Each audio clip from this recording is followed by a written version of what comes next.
Në emisionin Opinion u diskutua për listat e partive të reja politike, por, siç pritet, Lëvizja Bashk u përjashtua. Edhe pse i dorëzuam listat 6 ditë para afatit, para të gjitha partive të tjera, edhe pse përfaqësohemi nga intelektual, arkitekt, profesionist, mësues, inxhinier, pensionist, të rinj, të reja, pothuajse të gjitha kategoritë shoqërore, përveç oligarkëve, prap Blendi Fevziu vendosi që në emisionin e tij të marrë përfaqësues të partive të reja të cilat kanë mbushur listat e tyre me familjar, riciklimet e politikës së vjetër ose me punonjës të kompanive të tyre sa për të plotësuar kuotat. Kjo censurë nuk është e rastishme, as një politikë redaksionale.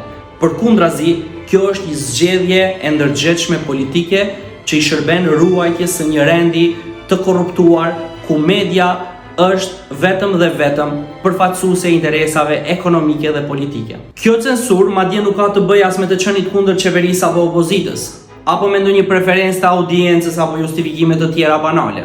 Problemi kryesor në Shqipëri është se nuk lejohet kundërshtimi ndaj oligarkisë ekonomike, e cila shfrytëzon burimet natyrore, fuqinë punëtore dhe është një kast njerëzish të korruptuar të cilët kanë kontroll dhe mbi pushtetin politik. Megjithatë, ne do të vazhdojmë ta luftojmë këtë kastë të paprekur oligarkësh në rrugë, në fabrika, në shkolla, në universitete, kudo ku punojnë dhe jetojnë njerëzit e thjeshtë që duan ndryshim. Unë jam Bislim Lagna, aktivist i Lëvizjes Bashk. Kjo është videoja e radhës nga Kontradikta. Këtu do shihni gjëra që nuk i shihni tek Blendi Fevziu.